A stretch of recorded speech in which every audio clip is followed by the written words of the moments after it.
Welcome to Double Deal, a series about organized crime in 20th century Boston.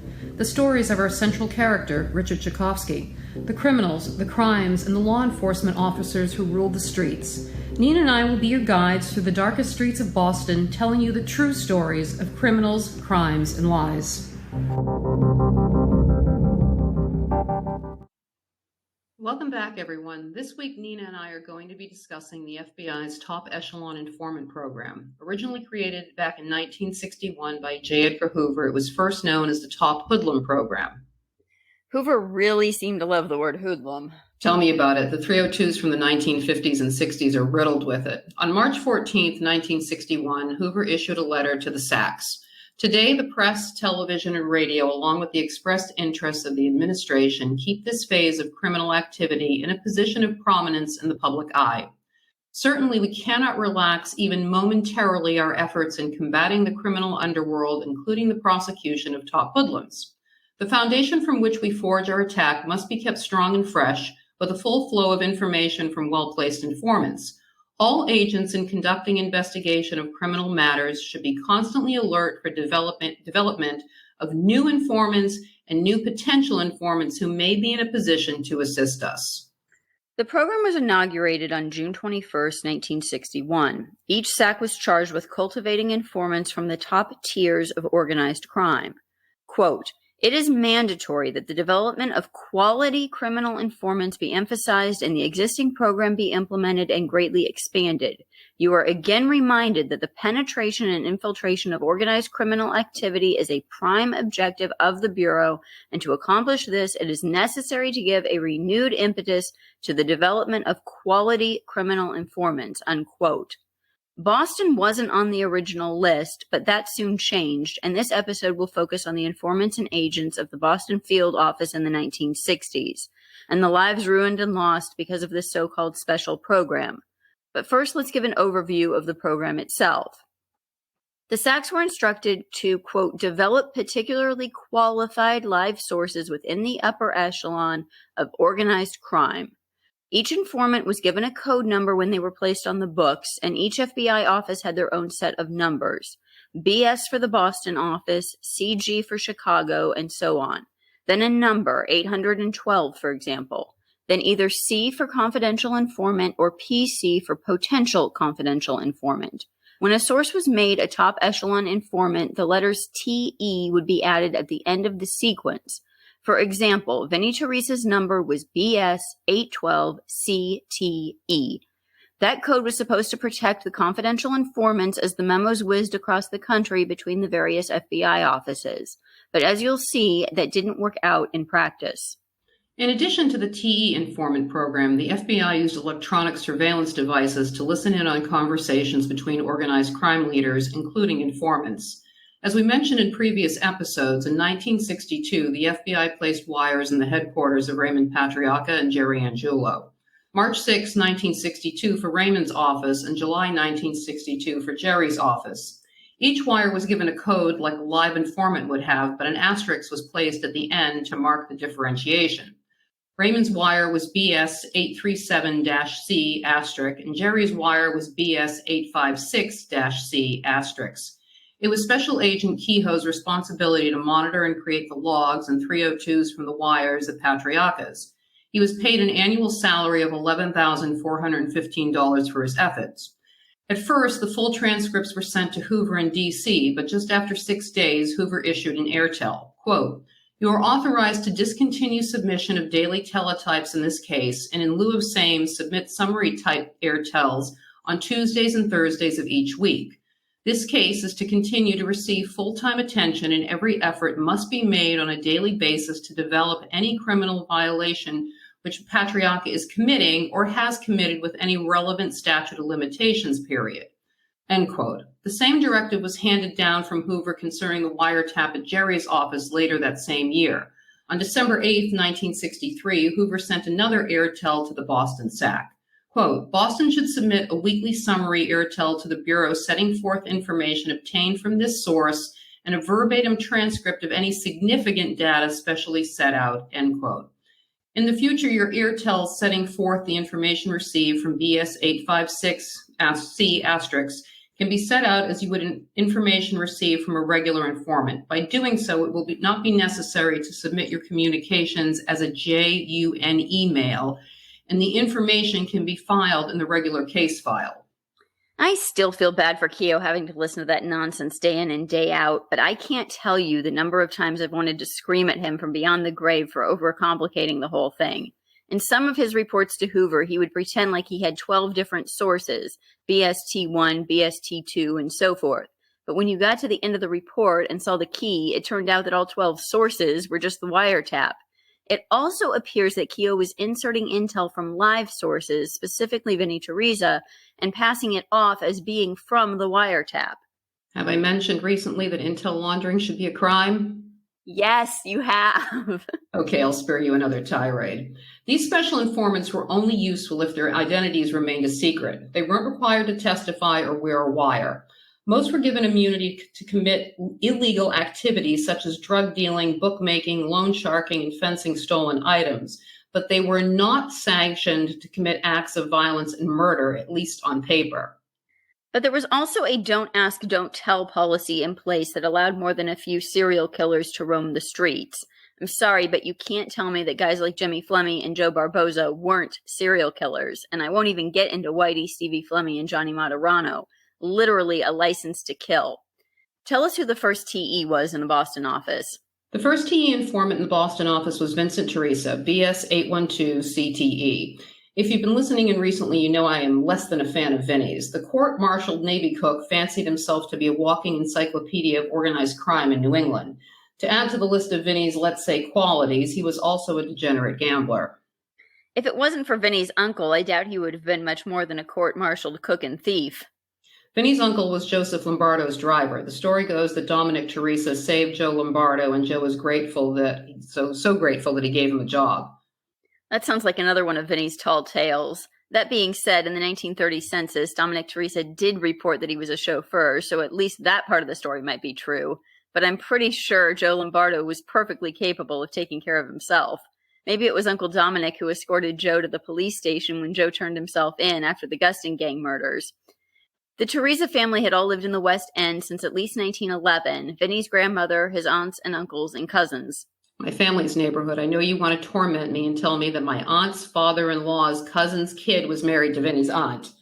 That's what you get for having such a resentment against Vinny.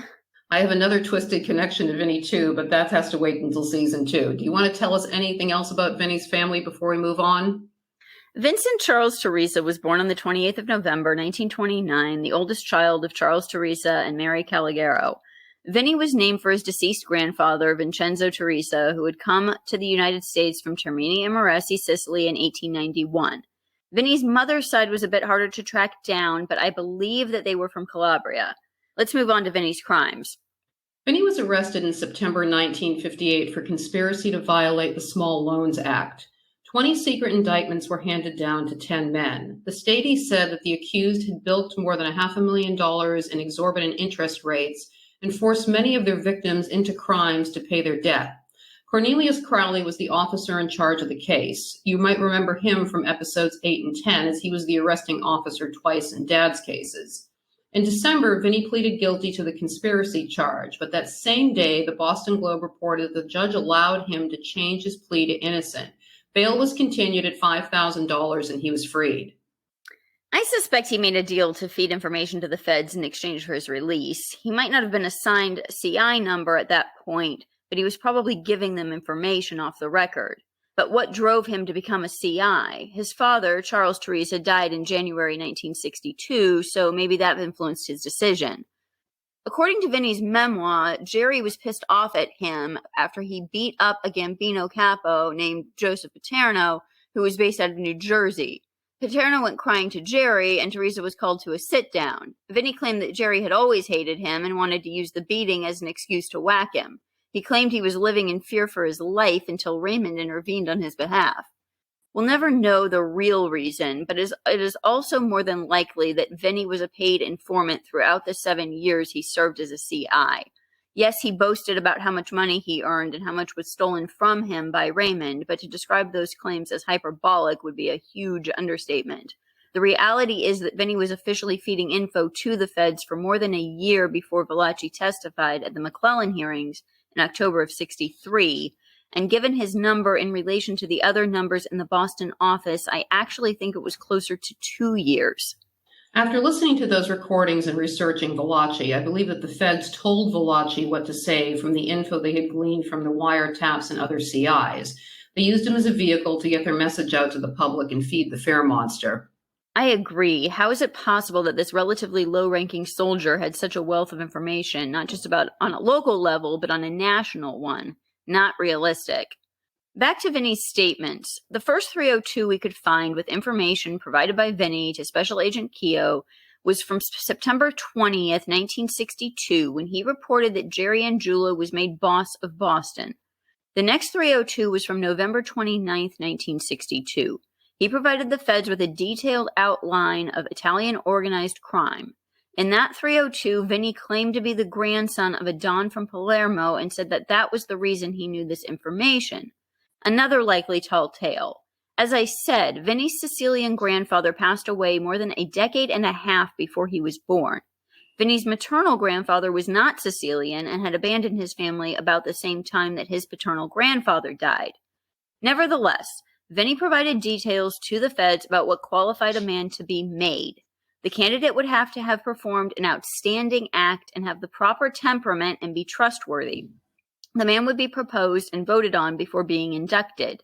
Vinny went on to say that once a man was made, he couldn't resign and only death would terminate the contract.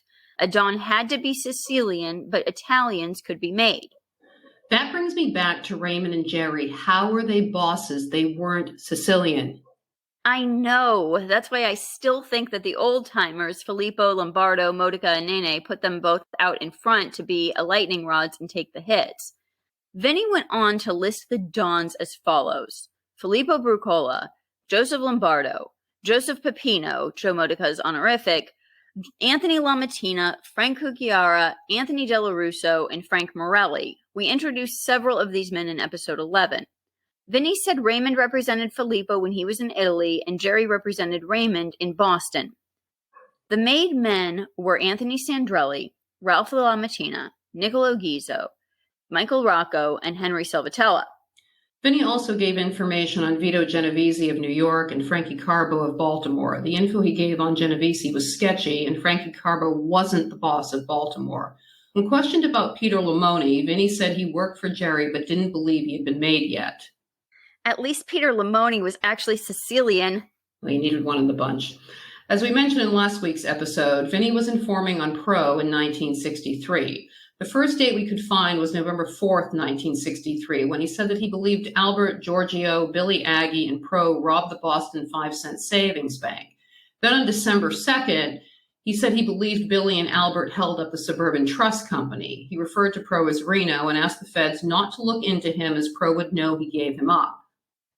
What he was feeding to the feds was questionable. For instance, he said that Ralphie Chung and Nicky Gizzo blew $150,000 of the mob's money and that Ralphie was marked for a hit. Ralphie lived into his 90s. Later, Vinny would say he was robbing banks with Pro and Billy. By that time, Vinny was close to 400 pounds. Picture him hopping over a bank counter or not being picked out of a lineup immediately. I'll pass on that imagery, thanks. In 1969, Vinny was convicted of transporting and selling stolen securities. While he was appealing that conviction, he was arrested again for a similar offense. He became a cooperating witness in 1970 and entered the Witness Protection Program. Throughout the remainder of his life, he never admitted that he was an informant prior to that. He said that Special Agent John F. Keough was the one who convinced him to turn state's evidence. Tell us about Vinny's handler. Vinny's handler was Special Agent John F. Keough Jr., the same man who was manning the wiretap at Raymond's office. We already introduced Keough in episode 9, and I'd encourage you to go back and listen to it, but I'll do a short recap here. John Francis Keough Jr. was born on the 17th of October, 1919, to John Keough Sr. and Emma O'Connell. He was the captain of the Boston College high school hockey team his senior year. He went on to graduate from Boston College in 1941. He applied to join the FBI straight out of college. His draft card has the D.C. address of the FBI penciled across the top. He was stationed in New York City, among other locations, before returning back home to Boston in 1947. Keough was one of the original members of McNamara's team tasked with solving the Brinks case. Once that job was completed in 1956, the team wasn't dissolved, but rather rebranded and became devoted to rooting out organized crime. Eventually, it was expanded to cover Massachusetts, Maine, New Hampshire, and Rhode Island, all of New England except Connecticut, which fell under New York's jurisdiction. Keough was a member of that team, but in addition, he ran the so-called Informant program. On February 13, 1961, Bobby Kennedy declared Raymond Patriarca one of the 39 top hoodlums in the U.S. The following months, the agents were directed to recruit new CIs. Then on June 21st that same year, the top echelon program was officially launched. Two more top echelon informants, BS 801 CTE and BS 829 CTE, were recruited in the Boston area in the latter half of 1961. As far as I can tell, neither of them were ever outed. I have my suspicions about who one of them was, but I don't know for sure, so I'm reluctant to name him. He always swore up, down, and sideways that he wasn't a confidential informant, but he was so vocal about it, it makes me think that he was lying. And for all his protestations, he still ended up getting gunned down in the 1970s, so make of that what you will.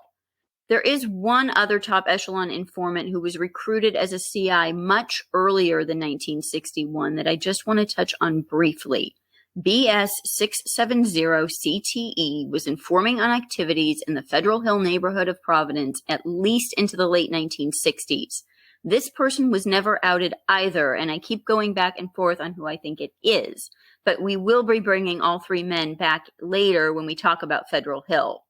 Before we move on, I want to briefly cover what happened to Vincent Teresa after he entered the Witness Protection Program. He testified at the McLaughlins hearings. 3 novels later, he must have been bored with normal life. Under his identity of Charles Cantino, he was arrested in 1982 for smuggling exotic birds and Komodo dragons. You left out conspiracy to smuggle cocaine. Well, compared to the Komodo dragons, that seemed pretty mundane to me. In Seattle in 1990, he died of kidney failure. Before we introduce our next TEI, let's talk about another one of the handlers. Dennis Condon was born in Boston's Charlestown neighborhood on Bunker Hill Street on November 23, 1923.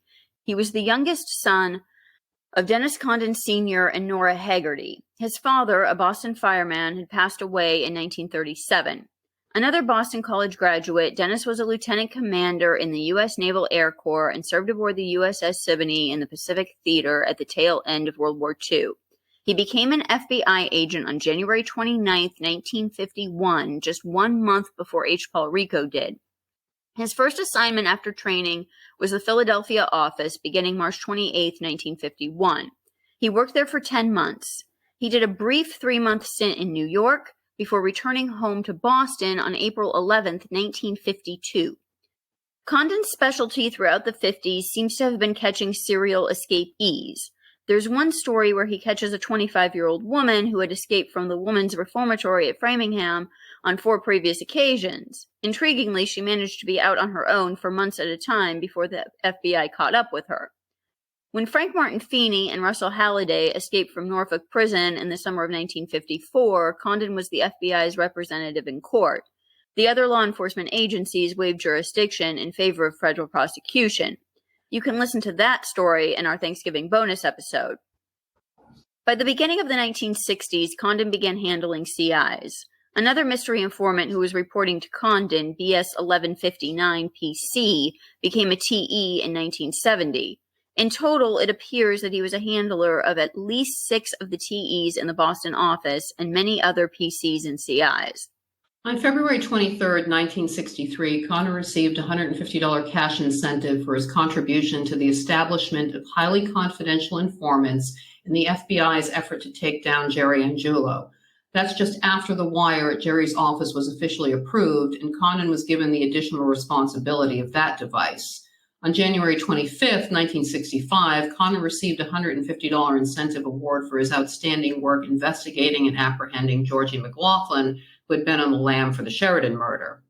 I know it was 1965 and money went further in those days, but that still seems paltry. No, I think it was more about the pat on the back. In November of 1966, Condon was involved in a substantive error write-up case when a review of an informant file assigned to him disclosed an instance of failure to properly disseminate information obtained from the informant.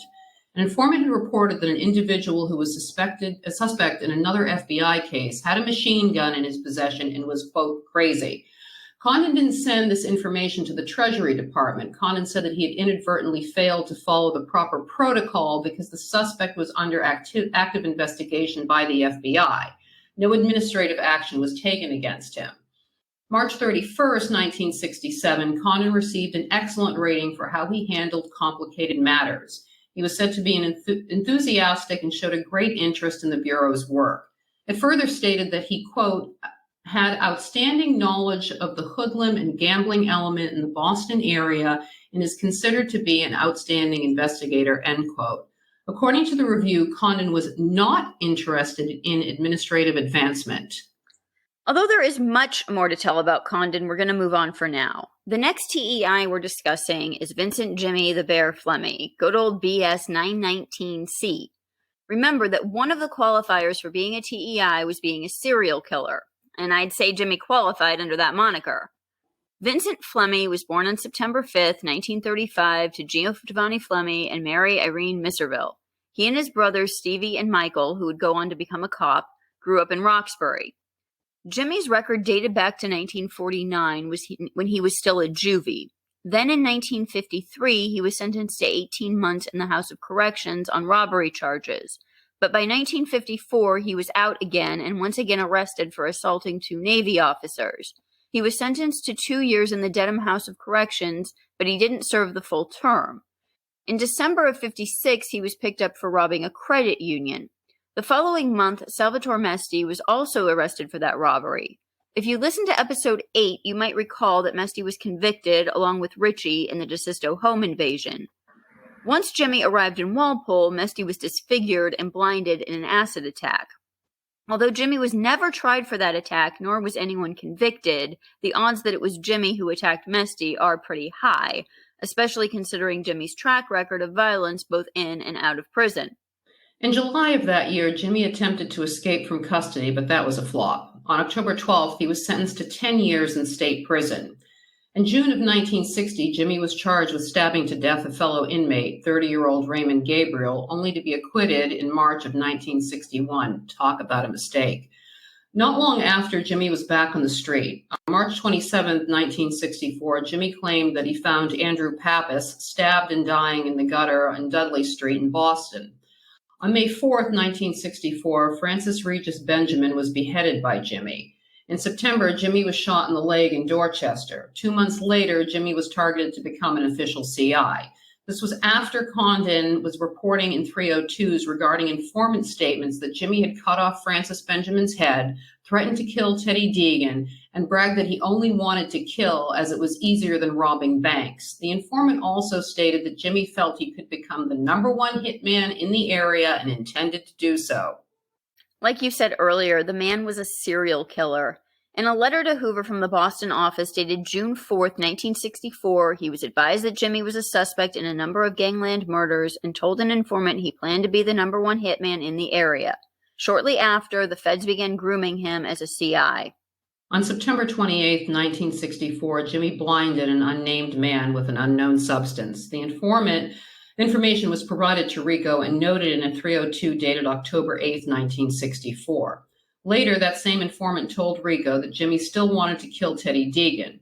It was noted in a memorandum from Rico to the Boston SAC and in a memorandum from SAC to Hoover. It was believed that Jimmy murdered George Ashe in late December 1964 because he found out that Ashe was an informant for the FBI. George Ashe had made a deal in 1959 to get a reduced sentence on a murder accessory charge. His handler was H. Paul Rico. Ashe was stabbed 50 times and shot in the head. Hoover was informed of the murder on the same day that it took place. Now, I have to ask the question, was Rico responsible for calling some of the hits in the 60s to protect himself and his pet CIs, and one CI in particular? You know, I have my suspicions about that possibility too, and nothing is impossible in this story. In late January 1965, just after Dorothy Barshard had found Henry Reddington murdered, Jerome Sullivan wrote in the Boston Globe, quote, "There is hardly a detective on the Boston police force or an agent in the local FBI who was surprised that Reddington was slain. His photograph, his home address, and the type of car he drove have been contained in a confidential Boston police circular for more than 6 months. The circular bearing the names and pictures of 18 to 20 known hoodlums divides the list into 2 groups, those friendly to suspected slayer and FBI fugitive George P. McLaughlin, and those hostile to him," unquote. The article concluded the police circular is beginning to take on the appearance of a list of those marked for death. In January of 1965, an airtel was sent to Hoover from the SAC in Boston. The airtel stated that according to information received via the wiretap at Raymond's office, a man named Frankie stated, quote, "All the people are getting scared of Jimmy," unquote. Frankie asked Raymond to talk to Jimmy and tell him that there should be no more murders in Boston. On March 3rd, Jimmy and Joe Barboza were picked up on the wiretap at Raymond's office. Frank Smith had been giving Jimmy orders about who to whack and without Raymond's permission. That same day, Jerry Angiulo told Raymond that Jimmy was with Barboza when they took out Joseph Francione and Frank Smith had ordered the hit. Raymond told Jerry that he was to tell Smith that there were to be no more unsanctioned hits. Jerry told Raymond that he lectured Jimmy about not killing people just because they got in an argument. A lot of good that did. I still don't understand why Jerry and the rest of them let him roam around causing trouble. As for Frank Smith, I have my doubts about that story, but episode 31 will be dedicated to him. Just 3 days before Jimmy was made a CI, he was picked up on the wiretap at Raymond Patriarca's office complaining about Rico Sacramone being killed back in October and saying that it was unnecessary. The word on the street was that Teddy Deegan had killed Sacramone. I've got to interject again here. Rico Sacramone wasn't killed until 1975. It was his brother Anthony who was murdered in Everett in the early morning hours of October 17, 1964. He was stabbed 4 times in his head and neck before being shot twice in the back of the head. The Everett police said, quote, "Whoever murdered Sacramone first tried to stab him to death, then went berserk and shot him when the knife failed to kill," unquote. Everything about that description says Jimmy Flemmi murdered Sacramone, but the feds were covering for Jimmy and told the Everett police that Teddy Deegan had committed the murder. Jimmy also told Raymond that Teddy Deegan wanted to whack Bobby Donati because he believed that Bobby was trying to set him up to be whacked by Buddy McLean. Joe Barboza was also present at that meeting in Providence. Raymond reportedly gave Jimmy and Barboza the green light to take out Teddy Deegan. Teddy was with McLaughlins, and both Sacramone brothers were with Buddy McLean. Buddy had met Rico Sacramone in the can during a boxing match. Now, I know that there has been more than enough speculation that Teddy and Sacramone were both junkies, so that was the excuse for 2 rivals to be in the car together. Teddy was long dead before I was born, but his brother Larry was a constant in my home until he passed in, I think, 85, 86. And all of the dad's guys were at one point with the McLaughlins. There was never any talk of Teddy being on drugs. Now, we all know Jimmy was on everything but the kitchen sink and died of a heroin overdose. The more likely scenario is yours, that Jimmy killed Sacramone. Both were with the McLeans. Jimmy probably concocted the story about Teddy killing Sacramone to cover his own insanity and for another excuse to kill Teddy. I don't believe that Teddy was a hitter. A thief, yes, but not a killer. Jimmy, on the other hand, was a stone-cold killer and proud of it. We won't get into the Teddy Deegan story here. Episode 29 will be dedicated to Teddy. The following day, another CI reported to Rico that Teddy was on the hit parade because Teddy was with the McLaughlins. Then on March 12, 1965, the same day that Jimmy is officially anointed as a TECI, Teddy Deegan was murdered. Special Agent H. Paul Rico was formally assigned as his handler. A memorandum was sent from the Boston SAC to Hoover that day. Quote, "Vincent Jimmy Flemmi is being designated as a target in the top echelon criminal informant program. Flemmi is also believed to be involved in the murders of the following people: Frank Benjamin, John Murray, and George Ashe. Flemmi was the subject of an unlawful flight to avoid prosecution," end quote. The following month, the first reported contact between Jimmy as a CI and Rico occurred. 2 days later, the wiretap picked up Jerry Angiulo telling Raymond that Jimmy and Wimpy Bennett were stool pigeons. Raymond fluffed it off. Jerry also told Raymond that Jimmy was paid $1,500 to dispose of the body of a dead girl and had cut her into pieces.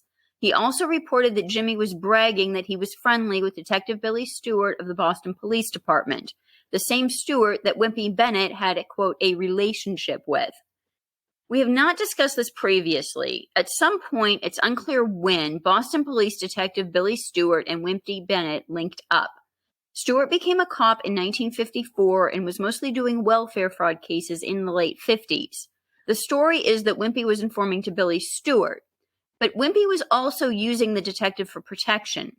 When Wimpy was shot at outside his home in early 1965, the first person he tried to contact was Billy Stewart.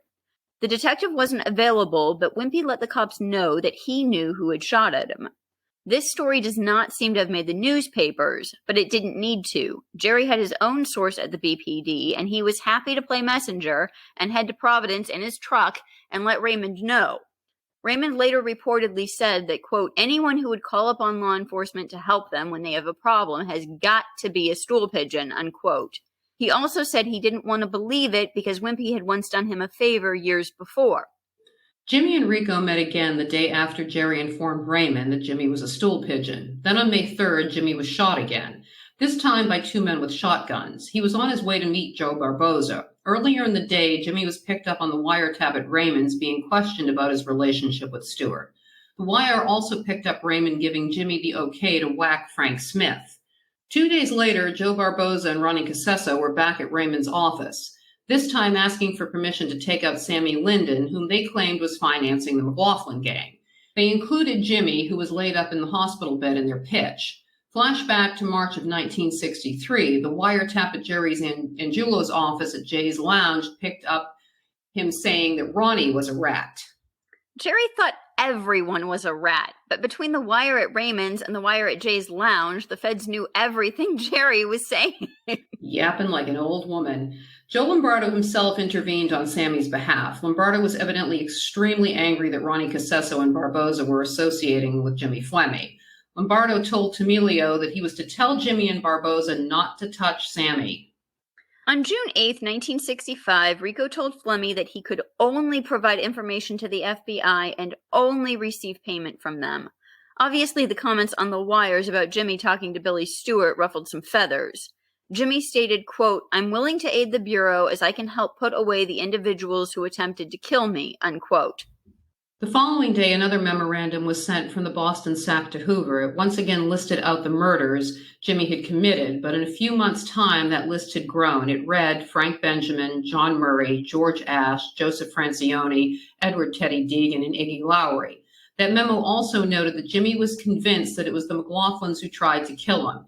His emotional stability was called into question. The memorandum continued on to say that although from all indications Jimmy will continue to commit murder, the agent, H. Paul Rico, believes that the informant's potential outweighs the risk involved. On June 25th, Jimmy appeared in court to be arraigned on illegal gun-carrying charges stemming from the night he was shot and returned fire at his two would-be assailants. He was ordered held on $10,000 bail, which was promptly posted by a bail bondsman. The following month, Rico and Special Agent Ball sent a memorandum to Hoover stating that Spike O'Toole and two others, possibly Punchy McLaughlin and Stevie Hughes, were the ones who shot Jimmy. They also stated that Jimmy said his only regret was not killing Georgie McLaughlin before Georgie went on the lam. Then on August 22nd, Waddy David became the 23rd gangland slaying. Waddy, a heroin dealer, was friends with both Spike and Jimmy. We'll get more into Waddy's story later in the season when we profile him along with some of the other narcos from the Boston area. But it wasn't long before buyer's remorse set in for the feds. On September 15th, another memorandum was sent to Hoover stating that Jimmy was closed as an informant. Jimmy had jumped bail and failed to appear in court on September 3rd to face assault with a dangerous weapon with intent to murder charges after he attacked John Cutliff. Quote, in view of the fact that the informant, Jimmy Flemmi, is presently a local fugitive, any contacts with him might prove to be difficult and embarrassing. In view of the above, this case is being closed, unquote. Jimmy's bail was forfeited, and he was officially a lamster. But no need to worry, the feds had a backup plan, Jimmy's brother Stevie. On November 3rd, the Boston SAC notified Hoover of a potential addition to the top echelon criminal informant program. Quote, Stephen Joseph Flemmi, BS 955 PC, is being designated as a target in this program. Although La Cosa Nostra in this area has not actively taken part in this gang war, there is every possibility that they may move into the picture in the near future. And since Flemmi is in contact with the leaders of the different groups that are against the remaining McLaughlin faction, and that all these groups are very aware of the possibility of LCN moving in to support the McLaughlin group, it is felt that Flemmi will be in a position to furnish information on LCN members in this area, end quote. Less than 2 weeks later, Jimmy was arrested on the outstanding armed assault with intent to murder charges. In court, he claimed, quote, Punchy tried to kill me, unquote. The trial dragged on for months. On January 26, 1967, he was deemed incompetent by the court, but that didn't stop the feds from using his prior statements. With Jimmy officially out of the picture, on February 14, 1967, his brother Stevie was approved as a top echelon informant, according to an FBI Office of Professional Responsibility report. Finally, Jimmy was sentenced on March 10th to 4 to 6 years in state prison. He was released on March 28, 1969, but back in front of a judge again on January 8, 1970, on attempted murder charges once again. Eventually, he was sentenced to 18 years in Walpole State Prison. He was stabbed in the chest in September of 1974. The following year, he was granted a weekend furlough and fled. The authorities wouldn't catch up with him for another 3 years. On October 16, 1979, he died of a drug overdose in Norfolk State Prison. Before we move on to Joe Barboza, let's cover H. Paul Rico, my least favorite special agent. Rico graduated from Boston College in 1950 with a bachelor's degree in history. On February 26, 1951, he was inducted into the FBI. He completed his training on April 21st and married his high school sweetheart the same day. He was sent to Chicago, where his first child was born in November of that year. He was transferred back to Boston in April of 1952 because his father was ill. His father died in 1955, and his mother died a little more than 2 years later. On March 5, 1956, a confidential memorandum from the Boston Field Office SAC was sent to Hoover. The memorandum was about James Whitey Bulger. Quote, this office had known Bulger because of his suspected implication in TFIS tailgate theft. We knew of his extremely dangerous character, his remarkable agility, his reckless daring in driving vehicles, and his unstable, vicious characteristics. Agents H. Paul Rico and Herbert F. Brick undertook to develop a PCI who could and would inform on Bulger's location. Special Agents Brick and Rico continued to contact, redacted name, and ultimately develop his confidence and willingness to cooperate. The SAC recommends that Rico, who took Bulger into physical custody, and the other agents involved in Bulger's arrest receive a letter of commendation, with particular emphasis on the fine work of Special Agents Rico and Brick in cultivating the informant who made the arrest possible, end quote. 2 weeks later, Hoover notified Rico of his promotion to Special Agent. Quote, it is a pleasure to approve this promotion in view of your superior accomplishments in connection with the bank robbery case involving James J. Bulger Jr. and others, unquote. Hoover also commended Rico for his outstanding work, quote, in developing a valuable source of information, unquote, and, quote, in developing other confidential sources of information, unquote. As Rico and his fellow agents were busy recruiting informants under Hoover's new directive, there was a gang war brewing in Boston. The lines were already drawn, but it wasn't just between the two gangs themselves. Most criminals fell into one of the two camps. You were either with the McLaughlins or with the McLeans. But it wasn't just the street guys. The feds chose a side too. In an effort to wipe out the, quote, Italian faction of organized crime, they made a deal with the devil or devils in this case. A perfect example of this is Ronald Dermody, but the alliance between the feds and Winter Hill went on long after the 1960s. As most of you know, Whitey Bulger and Stevie Flemmi, the two most famous CIs of the Boston office, were aligned with Winter Hill. Let's tell Ronnie's story. Ronnie Dermody's dead body was discovered slumped across the front seat of a parked car on the corner of School and Belmont Streets in Watertown. The story goes that Ronnie was in love with his sister-in-law, Dorothy Barchard, and was jealous of her longtime boyfriend, Spike O'Toole. He went to the McLaughlins and told them that he'd take out Buddy McLean if they'd take out Spike. Of course, Spike O'Toole was an associate of the McLaughlins, so I don't think that the McLaughlins were actually that interested in the deal. But if Ronnie wanted to kill Buddy for them, they weren't going to say no. However, Ronnie, who had just recently been released from prison, had no idea what Buddy looked like. He shot wildly with a .22 at a man he mistook for Buddy, but didn't manage to kill him. From his hospital bed, 33-year-old Charles Robinson told the police that he had no idea who had shot him or why. But now the word was out that Ronnie had intended to kill Buddy McLean, but failed. Panicked, Ronnie called the one person who he thought could help him, FBI Special Agent H. Paul Rico. Ronnie knew Rico from back in the mid-50s when he'd been arrested for the Pawtucket bank robbery that he had committed with Whitey Bulger. But unbeknownst to Ronnie, Buddy McLean was a favorite confidential informant of Rico's. Rico set up a meeting with Ronnie, but Rico didn't show up alone. He had Buddy with him. Buddy shot Ronnie 3 times in the head through a partially opened window on the passenger side of the vehicle. The fatal bullet struck Ronnie in the neck and passed out on the left side of his head, leaving a trickle of blood that ran down his face. A witness reported hearing the gunshots, then about a minute later the slamming of a car door and a car engine firing up. Her husband stepped outside in time to see Rico and Buddy driving away in a blue sedan. The 2 men returned to Rico's home in Belmont, where Rico let Buddy hide out in his basement until the danger of arrest had passed. Ronnie was the first of Whitey Bulger's original crew to be released from prison and the first to be murdered. And it wasn't the first time that Rico would sanction murder as an FBI agent, and it wasn't the last. On January 14, 1966, the U.S. Attorney's Office in Boston, Massachusetts received a report entitled, quote, Boston Gangland Murders Criminal Intelligence Program, unquote, that was prepared by John Keough, dated January 14, 1966. It covered the investigative period between November 15, 1965 and January 11, 1966. The report was approved by the Boston SAC, James Handley, and contains a section entitled Informants that is completely redacted except for the following sentence. Redacted is BS 955 PC Stephen Flemmi, contacted by Special Agent H. Paul Rico. On March of 1966, Rico was commended for his excellent work since he was exclusively assigned to handle top echelon informants. Quote, he has an exceptional talent in his ability to develop informants and his participation is considered outstanding, unquote. Do you want me to scream now? Because I wanted to scream after listening to you read that. Okay, with Jimmy locked away and Stevie on the hook, the FBI was in the market for a new informant. On March 8, 1967, Rico and Condon met Joe Barboza at Walpole State Prison. Barboza told them he would speak to them as long as they didn't use his statements and testimony against him, and they agreed to keep the conversation confidential. He told Rico and Condon that he used to meet with Raymond Patriarca to get permission before he made a move.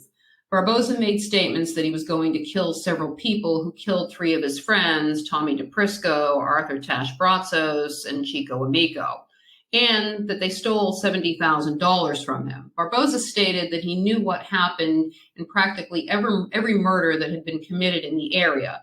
He also said that he wouldn't provide information that would cause Jimmy Flemmi to, quote, fry, but would consider furnishing information on these murders. The meetings continued for weeks. Denny, as Barboza called Condon, and Rico were frequent visitors in their effort to romance him into becoming an informant. But knowledge of those visits leaked out. On March 21st, the Boston Record-American received a call from someone at the Walpole State Prison that Barboza was taken out by federal authorities, and the headlines read, quote, U.S. government opened its war on crime by bringing gang leader from Walpole for appearance before federal grand jury, unquote. I don't want to get into Barboza's background and history in this episode since he will be the topic of discussion in episode 26, but he had a record dating back to 1948 when he was just 13 years old. And like Jimmy, he was essentially a serial killer. On March 28, 1967, the Boston SAC sent a memorandum to Hoover regarding an interview with Joseph Barboza conducted on March 21, 1967. It was a follow-up to an interview conducted on March 8, 1967. Rico and Condon conducted the interview with Barboza at the Federal Building in Boston. Barboza conferred with his attorney, John Fitzgerald, and the feds knew that Fitzgerald's girlfriend, Dorothy Barchard, was an informant, of course. They didn't mention that Barboza was also having an affair with her. Barboza stated he would not testify to any information that he was furnishing. After his meetings with Rico and Condon, he decided that they had a common enemy in the Italian organization and wanted to help the FBI bring them down. Barboza hoped that DA Garrett Byrne appreciated his assistance and cut him a deal in 2 of his cases pending in Suffolk County. Barboza told the feds that he discussed his cooperation with Jimmy Flemmi and that he was considering having Patrick Fabiano cooperate with the FBI also. He said Jimmy thought that was an excellent idea. Barboza told Rico and Condon that Teddy Deegan had been causing some problems and had been out of order at the Ebb Tide restaurant.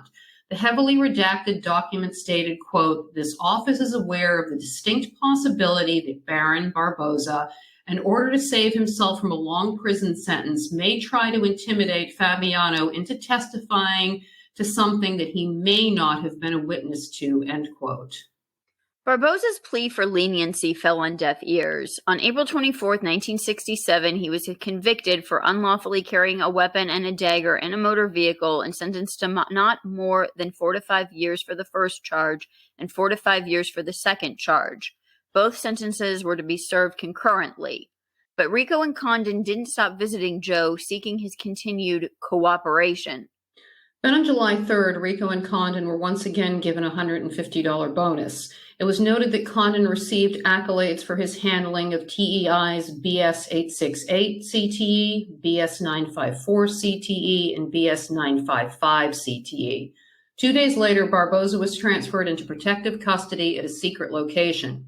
On August 9th, a memorandum was sent to Hoover from the Boston SAC. Quote, "In a statement to the press, District Attorney Byrne stated that this tremendous penetration into La Cosa Nostra and the hoodlum element was effected through the outstanding investigative efforts of the FBI and his office. As a matter of information, this entire case, which was presented to the grand jury by DA Byrne, was developed through the efforts and able handling of Barboza by Special Agents H. Paul Rico and Dennis M. Condon of the Boston office. They also cooperated fully with DA Byrne in the preparation of this matter for the grand jury. I know that this indictment would not have been possible in any sense of the word if it were not for the efforts of these agents and the FBI at Boston. I further recommend that Supervisor John F. Keough, who supervised this entire program and was involved deeply in the developments and the planning relative to Barboza and the matters attendant to this indictment, be strongly commended for his excellent supervision," end quote. This was one of 60 commendations Special Agent Keough received over the course of his 3-decade career in the FBI. He went on to be appointed Commissioner of Massachusetts State Police in 1971. We'll get deeper into Teddy Deegan and Joe Barboza in the respective upcoming episodes. The same for what happens on the Hill with Raymond and the boys throughout the season. In Season 2, we'll be covering the 1970s, which includes the end of the top echelon programs in 1978. It was rebranded as the Confidential Informant Program, but it was the same old, same old. The 2 most famous informants, Whitey Bulger and Stevie Flemmi, continued to murder not just wise guys, but innocents as well. All known, sanctioned, aided, and abetted by the authorities. The Bureau's end goal was to wipe out La Cosa Nostra. We will see how all of that plays out over this season and the next one. Raymond's decision to choose sides with the McLean-Winter Hill faction and essentially with the feds will be the topic of many an episode. Next week, we'll be discussing Sam Giancana, the rumored CIA plots to kill Castro, and theories about how the mob might be responsible for the assassination of President John F. Kennedy.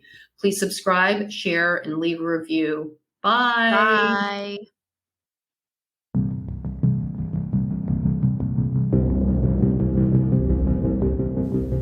Double Deal. True stories of criminals, crimes, and lies.